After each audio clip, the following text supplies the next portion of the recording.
அப்படிங்கிற மனநிலை. ஆனா இன்னைக்கு அதெல்லாம் தாண்டி நீங்க நிக்கிறீங்க, உட்கார்ந்துருக்கீங்க அப்படின்னா உண்மையிலேயே உங்களுடைய பொறுமை, உங்க எதிர்பார்ப்பு உங்க பொறுமையில தெரியும். உங்கள்ட்ட ஏதோ ஒரு எதிர்பார்ப்பு இருக்கு.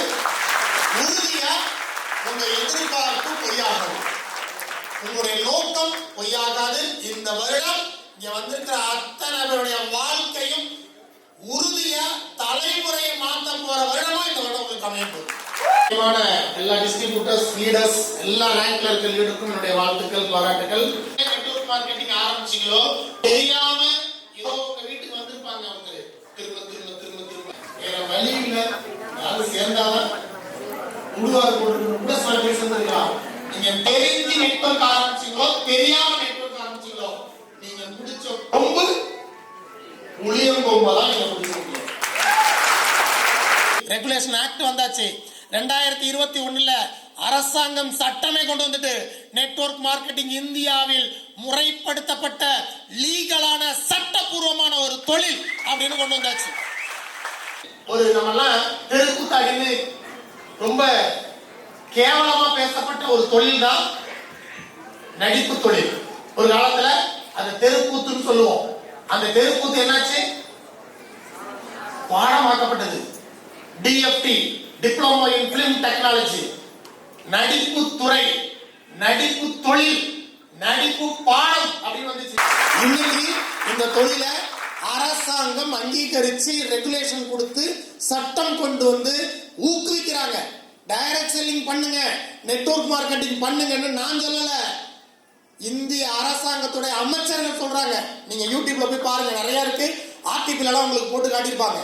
அப்போ அமைச்சர்கள் இருந்து ஏன் பிரதம மந்திரி வரை வியாபாரம் பண்ணணும். ஸ்கில் இந்தியான்னு ஒரு அமைப்பு இருக்கு.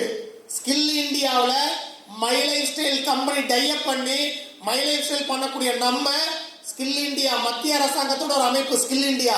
அதுல எக்ஸாம் எழுதி டைரக்ட் செல்லர்னு சர்டிபிகேட் படுத்து தர போறாங்க 5000 பேருக்கு. நீங்களும் நினைச்சா எழுதலாம். டீம் கோஆர்டினேட்டர் ரேங்க் எல்லாம் கொடுக்குறாங்க.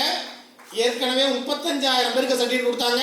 அதுல நானும் கவர்மெண்ட் எக்ஸாம் எழுதி பாஸ் பண்ணி சர்டிபிகேட் வாங்கியிருக்கேன். பாசிவ் இன்கம் ஒரு டீமை உருவாக்கிட்டோம்னா நம்ம ஒர்க் பண்ண முடியாத சூழ்நிலை என்ன வரும், ஆனா ஆட்டோமேட்டிக்கா எப்படி வரும், எப்படி வரும், ஆட்டோமேட்டிக்கா வரும். நெட்வொர்க்ல இதெல்லாம் வரும். எப்படி வரும்? எனக்கு ரொம்ப பிடிச்ச சில தலைவர்கள் இருக்காங்க. எனக்கு ரொம்ப பிடிச்ச தலைவர், நீங்க எதிர்பார்க்குற மாதிரி சினிமா நடிகர்களை தலைவனா ஏற்றுக்கிற அந்த மூளை எனக்கு இல்லை.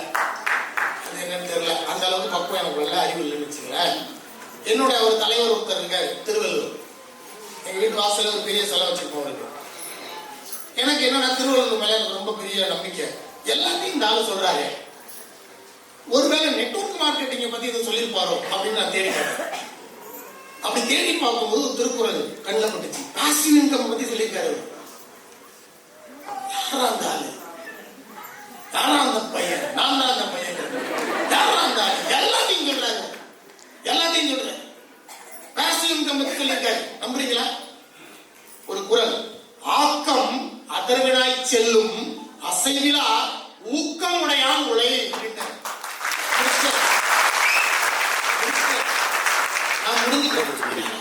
ஆக்கம் அதர்வினாய் செல்லும்.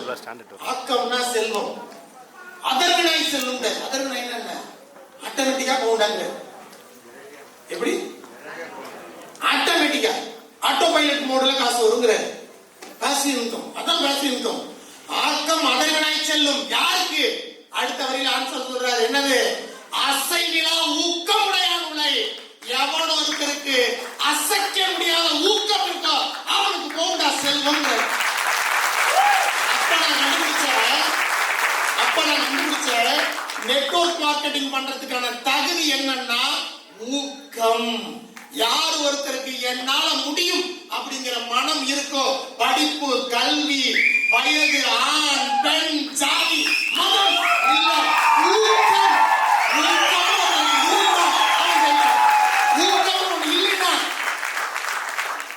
ஊக்கம் இன்மையே உண்மையான ஊனம். ஊக்கம் இன்மையே உண்மையான ஊனம். என்னால முடியும் நீங்க, நம்மளால முடியாதுன்னு சொல்றதுக்கு 1000 பேர் இருப்பான். முடியாதுன்னு சொல்றதுக்கு வாய் போதும். முடியாதுன்னு சொல்றதுக்கு வாய் போதும், முடியும்னு சொல்றதுக்கு தான் தன்னம்பிக்கை, உழைப்பு எல்லாம் வேணும். முடியும்னு சொன்னது எல்லாம் வேணும். என்கிட்ட சொன்னாங்க, வேலையை விட்டு என்கிட்ட சொன்னாங்க, கை நீட்டி உன்னால முடியாதுன்னாங்க. நல்லா தெரிஞ்சுங்க, நம்மளை ஜெயிக்க வைக்கிறதுக்கான மந்திர சொல் ரெண்டே சொல், உன்னால் முடியாது. எவனாவது ஒருத்தவங்களை பார்த்து உன்னால் முடியாதுன்னா அதுதான் உங்களை ஜெயிக்க வைக்க போற மந்திர சொல். என்ன ஜெயிக்க வச்சது அதுதான், என்ன ஜெயிக்க வச்சது அதுதான். உன்னால முடியாது அப்படின்னு சொன்ன உடனே நான் ஜெயிக்க ஆரம்பிச்சேன். பார்த்துருந்தேன், என்னால முடியாது. நீ எதெல்லாம் முடியாதுன்னு சொல்றியோ அதெல்லாம் முடிச்சு காட்டிக்கிட்டே இருக்கணும்னு முடிவு பண்ணேன். இப்படி எனக்கு சில ரிமைண்டர் இருக்கு. இப்ப நம்ம மொபைல் எல்லாம் ரிமைண்டர் வச்சுக்கோம், காலண்டர் ரிமைண்டர். அந்த மாதிரி நமக்கு சில ரிமைண்டர் இருக்கு நண்பர்கள். என்ன ரிமைண்டர்? பிசினஸ் ஆரம்பிச்ச புதுசுல நான் கால் வாங்க போறேன்னு அவன் தான் ரிமைண்டர். ஒரு வருஷம் ஆயிட்டு நான் கால் வாங்கல, என்னமா கார் வாங்கணும்னு சொன்னேன். இவங்க தான் நமக்கு ரிமைண்டர், ஞாபக மூட்டிகள். என்ன மூட்டி? ஞாபக மூட்டிகள். இவங்க இல்லைன்னா நம்ம மறந்துடுவோம் பல விஷயத்த. பாருங்க, நம்ம எல்லாம் காசு செலவு பண்ணாம நம்ம வாங்கி வச்சுக்கிட்ட ரிமைண்டர். என்னமோ கார் வாங்கணும்னு சொன்ன அப்படிமா எனக்கு ரொம்ப ஆசையா இருக்காங்க. நான் இப்ப சொல்லிட்டு எங்க ஃபேமிலிக்காக ஒரு ஃபார்ம் ஹவுஸ் கட்ட போறேன்னு சொல்லிட்டேன். 20 கோடி ரூபாய் ஃபார்ம் ஹவுஸ் கட்ட போறேன். என் ஃப்ரெண்டு அவன் ரிமைண்டர் சொல்லிட்டேன். அவன் கேட்க ஆரம்பிச்சான், ஃபார்ம் ஹவுஸ் எப்ப கட்ட போற? இதோட அர்த்தம் என்ன? உன்னால முடியாது. உங்களுக்கு வேணும் அந்த மந்திர சொல், தேடி குடிங்க. அந்த ஆட்கள் கோயிலுக்கு கும்பிடுங்க. அவன் வீட்டுக்கு போன மைலேஜ் சம்பாதிக்கலாம், லட்சம் கோடி சொல்லுங்க. முடியாது, நம்ம ஊர்ல முடியாது. இதெல்லாம் 3ஆவது தெருல முனுசாமி அப்பவே செஞ்சான், 4ஆவது தெருல நாராயணன் அப்பவே செஞ்சான், 7ஆவது தெருல ஏழுமலை அப்பவே பண்ணான். முடியல, ஒன்னாலையும். அந்த ஆள் வேணும், தேடி பிடிங்க. சில பேர் சொல்லுவாங்க கேளுங்க. பொருள் என்ன? பொருள் என்ன? பணம், பொருள். செய்க, நிறைய பணத்தை செய்யுங்க. செய்யுங்கன்னா என்ன? உட்காந்து அச்சடிக்கிறது இல்லை, சம்பாதிக்கிறது. செய்ய பொருளை செருணர் செருக்கருக்கும்.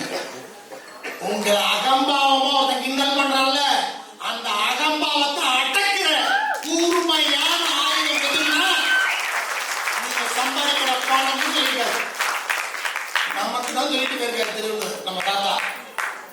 நம்மள மாதிரி அவமானப்பட்டவனுக்காக சொல்லி கொடுத்திருக்காரு. எங்க அப்பா 5 வருஷம் என்ன பேசல, நான் கவர்மெண்ட் வேலையை விட்டப்ப. அவங்களுக்கு தெரியாது, அவங்களுக்கு தெரியாது நான் கோடி கோடியா சம்பாதிக்கணும்னு நினைச்சதே அவங்களுக்காக தான். எங்க அப்பாவுக்காக, எங்க அம்மாவுக்காக, என் மனைவிக்காக, என் மகளுக்காக. இன்னைக்கு நான் சம்பாதிச்சுட்டு இருக்கேன். எல்லாரும் மகிழ்ச்சியா இருக்காங்க, ஃபேமிலியில எல்லாரும் மகிழ்ச்சியா இருக்காங்க. நல்லா தெரிஞ்சுங்க, எல்லா அப்பாவும் பயப்படுறது, அந்த அம்மாவும் பயப்படுறது என் பிள்ளை வீணா போயிடக்கூடாதுங்க. எல்லா பிள்ளையும் அவங்க அப்பா பேச்சை கேட்காம இருக்கிறதுக்கு காரணம், எங்க அப்பா எங்கெல்லாம் அவமானப்பட்டாரோ அந்த இடத்துல என் குடும்பத்தை தலைநிமிர்த்தி நிப்பாட்டணும். அந்த நினைப்புலதான் அப்பா பேச்ச, அம்மா பேச்ச பிள்ளைங்க கேட்கறது. நானும் கேட்கல, எங்க அப்பா பேச்ச கேட்காத பிள்ளைனா. ஏன்னா எனக்கு தெரியும் எங்க அப்பாட்ட எதை கேட்கணும், எதை கேட்க கூடாது, ரெண்டும் எனக்கு தெரியும். எங்க அப்பாட்ட கேட்க வேண்டியது உறவுகளை எப்படி வளர்க்கிறது, எங்க அப்பாட்ட கேட்க கூடாது பணம் எப்படி சம்பாதிக்கிறது. ஏன் உறவுகள் அவங்க நிறைய சேர்த்து வச்சிருந்தாங்க, ஆனா பணம் எல்லாரும் பண்ற தப்புதான். பணமே சம்பாதிக்க முடியாது. நம்ம மாமாட்ட தான் ஐடியா கேட்போம். மாமா நான் மைலேஜ் ஸ்டைல் ஒரு மீட்டிங் பண்ணேன், அவர் சொல்ல அதெல்லாம் ஆகாதா. யார்கிட்ட பணத்தை பத்தி ஐடியா கேட்கணும், யார்கிட்ட நோயை பத்தி ஐடியா கேட்கணும், யார்கிட்ட உறவை பத்தி ஐடியா கேட்கணும், அதுல அனுபவம் உள்ளவங்க தான் கேட்கணும். கரெக்டா இல்லையா? அதுல நான் தெளிவா இருந்தேன். அந்த வகையில எங்க அப்பா வச்சு கேட்கறேன், அவ்வளவுதான். எதுல கேட்கணுமோ அதை நான் கேட்டேன். அதனாலதான் இன்னைக்கு என் குடும்பத்தையே தாங்குற அளவுக்கு ஆலமரமா நான் வளர்ந்து நிற்கிறேன். என் தலைமுறையின் முதல் சொந்த வீடு, என் தலைமுறையின் முதல் சொந்த காரு, என் தலைமுறையின் எதிர்காலத்துல முதல் ஃபார்ம் ஹவுஸ் நான் தான் கட்டுவேன். என் குடும்பத்தை நல்லா புரிஞ்சுங்க. மைலேஜ் ஸ்டைல் என்ன? மைலேஜ் ஸ்டைல்ங்கிறது ஏதோ வயிற்றுக்காக இல்ல, சாப்பாட்டுக்காக சம்பாதிக்கிற தொழில் இல்ல, உங்க தலைமுறைக்கான ஒரு தொழில். மனசுல வச்சிருக்கேன். பரம்பரைன்னு ஒரு வாசம் இருக்கு. நான் இருக்கேன், என்னோட அப்பா முதல் தலைமுறை இல்லையா, அப்பா அம்மா தெரியும், தமிழ் தெரிஞ்சவங்க தெரியும். அடுத்து என்ன சொல்லுவோம், பாட்டன் பாட்டி, ஊட்டன் ஊட்டி, ஓட்டன் ஓட்டி, செய்யும் செய்யும் அப்படி சொல்லுவோம். 7வது தலைமுறை பரம்பரை அப்படி சொல்லுவோம். நம்மளுடைய பரம்பரை தான் பரம்பரை. யாருமே தெரியும், இங்க இருக்கிற யாருக்கும் நமக்கு நம்ம பரன் யாரு பறை யாருன்னு தெரியாது. பரன்னா தெரியுதுல உங்களுக்கு, 7வது தாத்தா, பறைன்னா 7வது பாட்டி, நம்ம யாருக்கும் தெரியாது. ஆனா என்னுடைய 7வது தலைமுறைக்கு அவனோட பரன்னா அவனோட பறை என் மனைவின்னு சொல்லி சொல்ல வைக்கணும். நான் சொல்லுவேன், கிமு கிபி, கிறிஸ்து பிறக்குமும் கிறிஸ்து பிறப்பு பின். என்னுடைய பரம்பரையில என்னுடைய தலைமுறையில ஆமு ஆப்பி, அன்புஸ்கிதற்கு முன் அன்புஸ்கிதற்கு பின், இப்படி ஒரு தலைமுறையை நம்ம ஒவ்வொருத்தரும் எழுத முடியும். சும்மா நம்ம மட்டும் நல்லா இருக்குன்னா எங்க ரேஷன் கடையில் அரிசி தர்றாங்க, 3000 சம்பாதிச்சு சாப்பிட்டு உயிர் வாழ்ந்துட்டு செத்து போறாங்க. அப்படி வாழ்றதுக்கு மைலேஜ் இல்ல. தலைமுறையையும் தாங்கி நிப்பாட்டணும்னா மைலேஜ் பண்ணணும். அப்படிப்பட்ட போராளிகளை தான் உங்க எல்லாரையும் நான் பார்க்கிறேன். உங்க தலைமுறையை மாற்றி உங்க குடும்பத்தை முன்னேற்றி இங்க இருக்கிற ஒவ்வொருத்தரும் உங்க குடும்பத்தினுடைய தலைமுறையின் போராளியாக மாறி உங்க தலைமுறையை முன்னுக்கு கொண்டு வரணும்னு சொல்லி உங்க எல்லாரையும் வாழ்த்தி முடிச்சுக்கிற விஷயம். ஜெய் மகேஷ்.